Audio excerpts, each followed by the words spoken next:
Antoine sursauta lorsque la clé tourna dans la serrure de la porte d'entrée.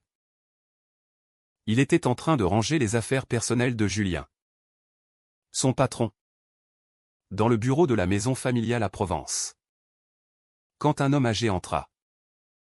Valise à la main. L'air épuisé par le voyage. Marc. Le père de Julien. Qu'Antoine n'avait vu qu'en photo. Le fixa avec stupeur. Et en un instant.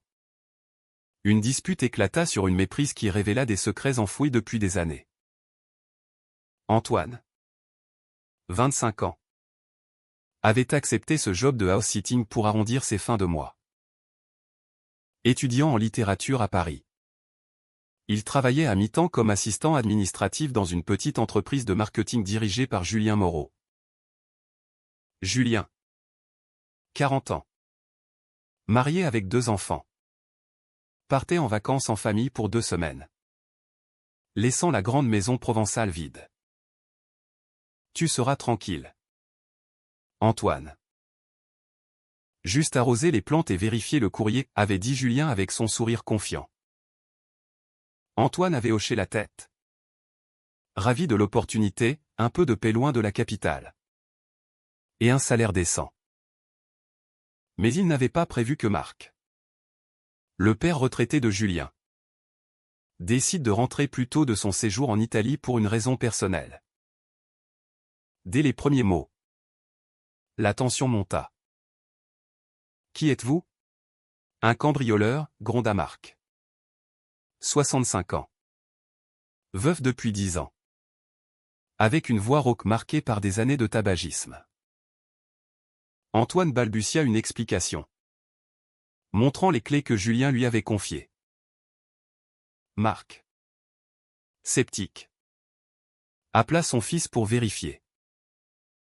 La conversation téléphonique fut brève. Mais elle laissa un malaise. Julien confirma. Mais Marc raccrocha avec un regard suspicieux. Désolé? Jeune homme. Les temps sont durs. On ne sait jamais. Antoine s'excusa à son tour, sentant son cœur battre la chamade. Il n'aimait pas les confrontations. Surtout pas avec des inconnus. Mais quelque chose dans les yeux de Marc, un bleu profond, fatigué ou le troubla. Les heures suivantes furent awkward. Marc s'installa dans sa chambre habituelle, celle qu'il occupait lors de ses visites. Antoine, mal à l'aise, proposa de partir. Mais Marc refusa. Restez. Puisque mon fils vous fait confiance. Je ne mords pas. Ils partagèrent un dîner improvisé, du fromage, du pain et du vin rouge de la région. La conversation dévia sur des banalités ou le temps. La Provence? Les voyages. Marc raconta son retour précipité, une dispute avec un ami en Italie l'avait poussé à rentrer. Antoine, prudent, évita les sujets personnels. Il cachait son orientation sexuelle à tout le monde, y compris à son travail. Sa famille, conservatrice et catholique, vivant à Lyon, ne tolérerait pas un fils gay. Il avait déjà subi des remarques homophobes de son père lors de dîners familiaux.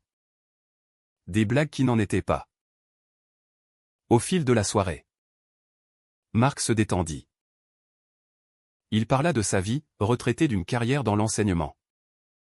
Il avait élevé Julien seul après la mort de sa femme. Julien est un bon garçon. Mais il est trop rigide parfois, confia-t-il. Antoine acquiesça, pensant à son patron. Toujours si professionnel. Si hétéronormé.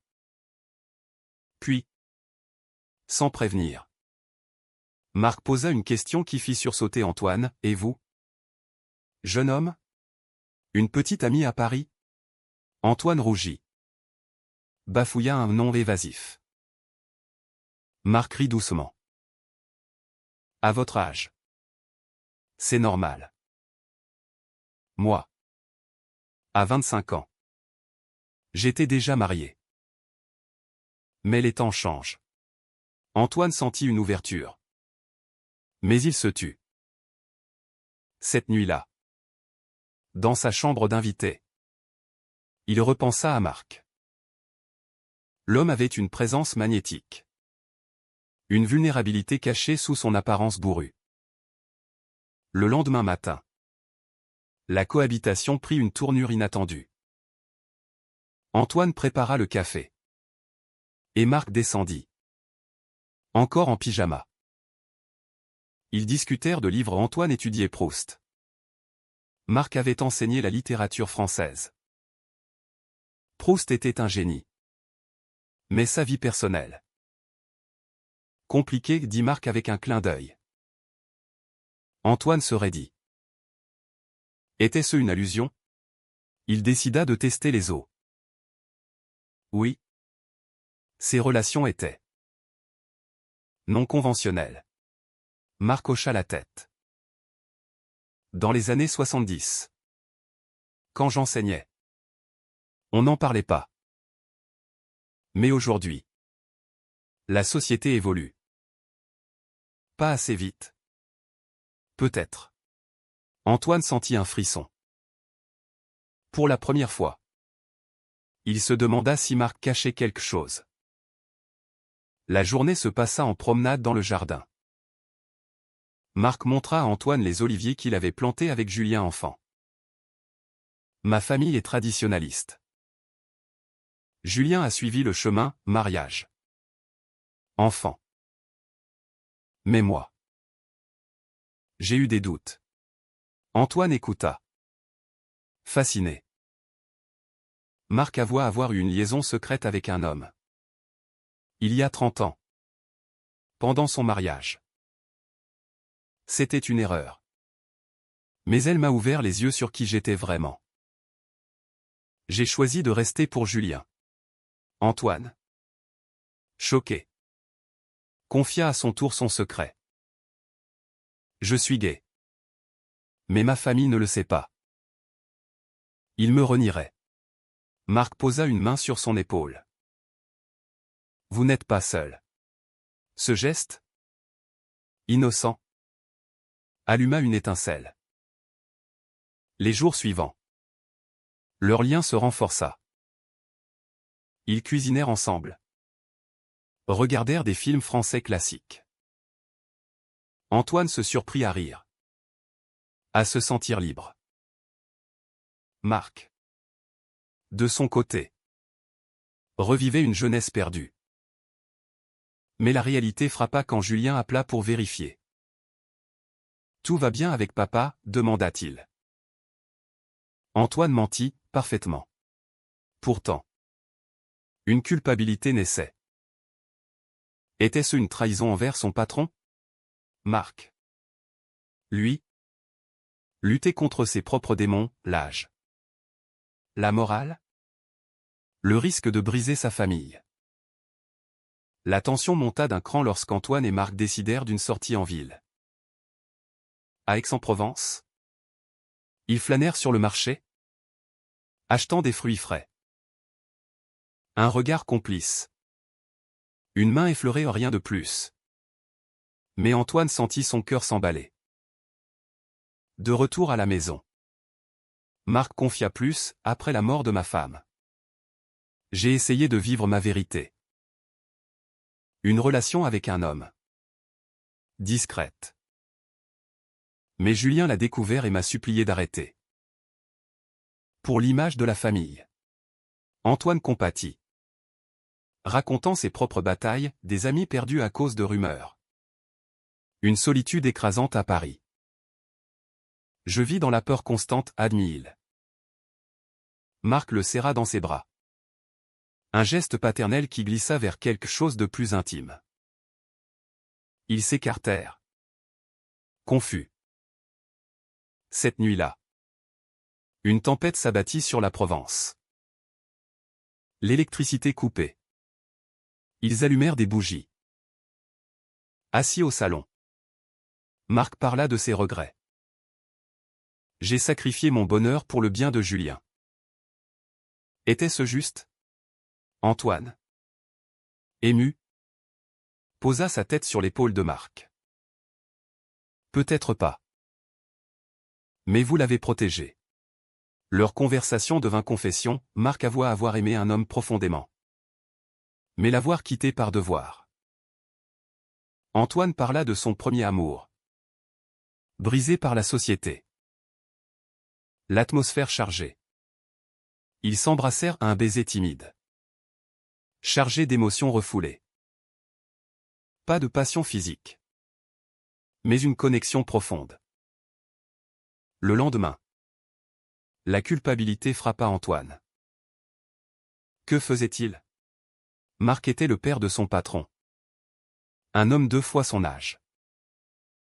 Il appela un ami à Paris pour se confier. C'est fou. Mais je ressens quelque chose de réel. L'ami le mit en garde, pense à ta carrière. À ta famille. Marc. De son côté. Luttait. Il savait que Julien, conservateur, ne pardonnerait pas. Pourtant. Ils continuèrent, promenade. Discussion tardive. Antoine découvrit en Marc un mentor. Un amant potentiel. Mais les fissures apparurent quand Marc reçut un appel de Julien. Papa. On rentre plus tôt. Dans 3 jours. Panique. Antoine proposa de partir. Mais Marc refusa. Restons discrets. La pression familiale s'intensifia.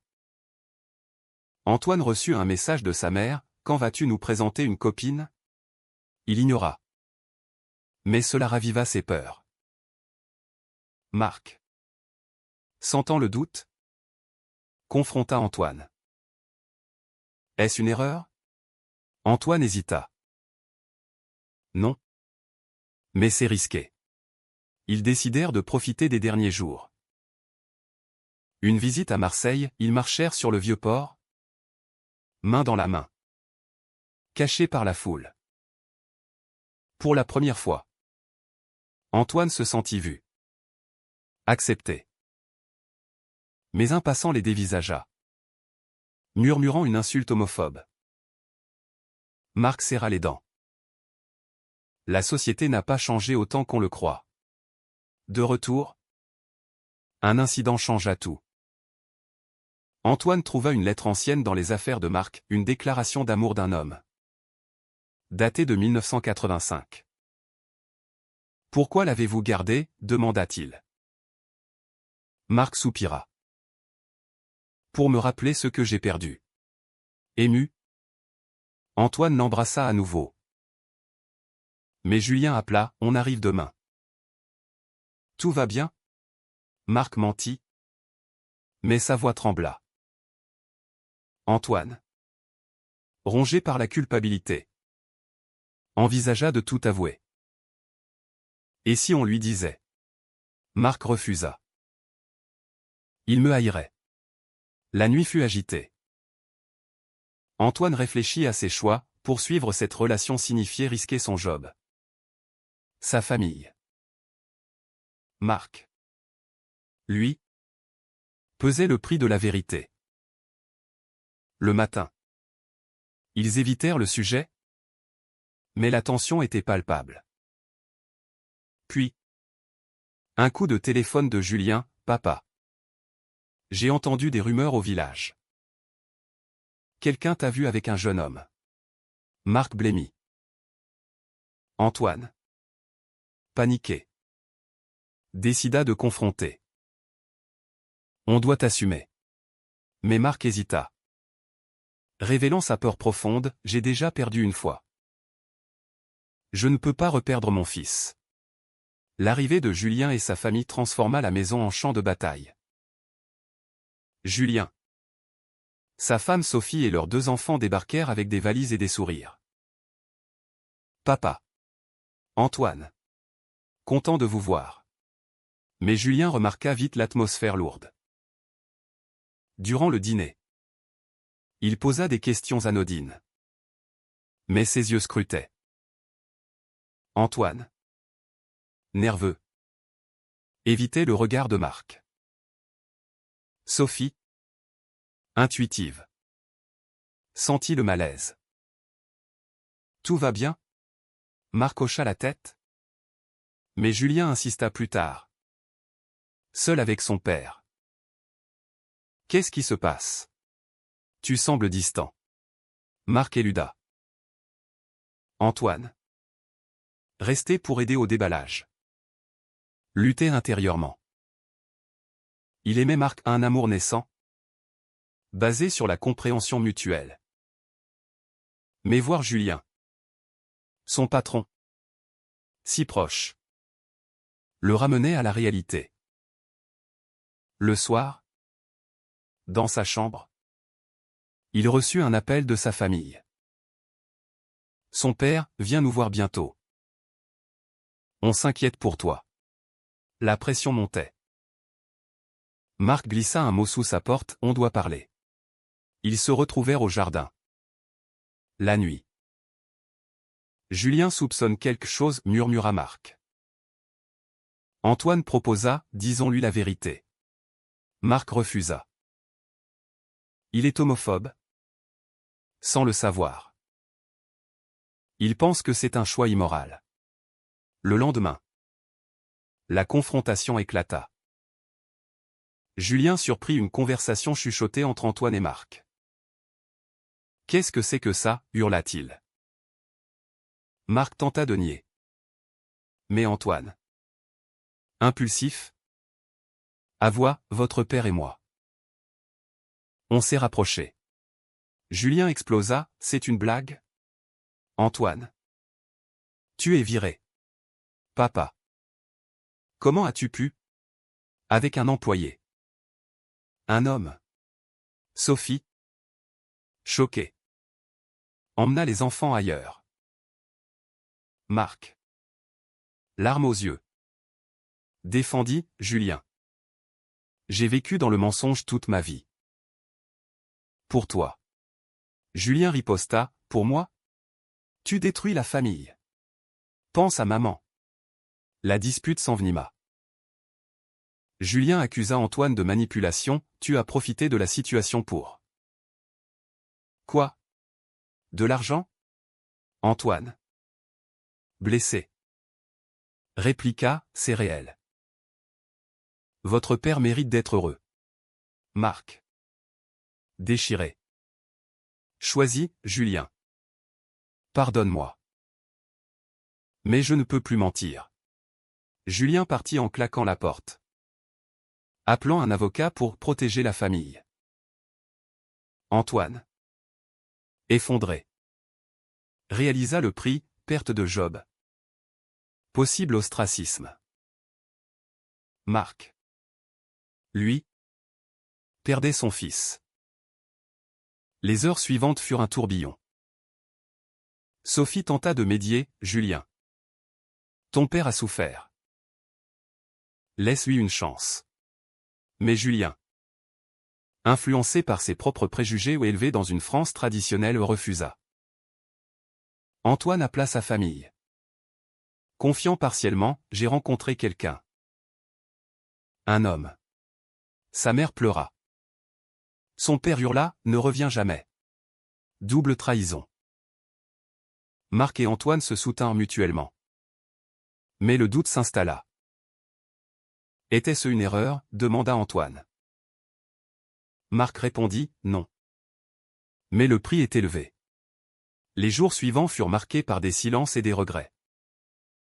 Julien quitta la maison avec sa famille, laissant Marc seul avec Antoine. Je vais partir, dit Antoine. Mais Marc le retint, reste. On affrontera ça ensemble. Ils contactèrent un thérapeute familial, espérant une réconciliation. Julien accepta une rencontre, mais tendu. Papa. Comment as-tu pu me cacher ça? Marc expliqua, par peur de te perdre. Julien admit ses propres peurs, j'ai grandi en pensant que c'était mal. Mais voir ton bonheur, ça me bouleverse. Sophie encouragea, l'amour n'a pas d'âge ni de genre. Antoine, de son côté, affronta sa famille par visioconférence. Je suis gay. Et j'aime Marc. Son père raccrocha. Mais sa mère promit d'essayer de comprendre. La société pesait, des amis d'Antoine le soutinrent. D'autres s'éloignèrent. Marc perdit des contacts familiaux. Pourtant, leur lien se solidifia. Ils décidèrent de vivre ouvertement. Malgré les jugements. Une promenade à Paris. Main dans la main. Attira des regards. Mais aussi des sourires. La France change, dit Marc. La haute trame culmina quand Julien revint. Je ne suis pas prêt à accepter. Mais je ne veux pas te perdre. Papa. Une trêve fragile. Antoine trouva un nouveau job. Marc écrivit ses mémoires. Leur relation, forgée dans le feu, devint un témoignage de résilience. Mais les cicatrices restaient, perte, douleur, choix controversés. Au final, Antoine et Marc choisirent l'authenticité, payant le prix de la liberté. Était-ce la bonne décision? Ou le mensonge protège-t-il parfois mieux que la vérité?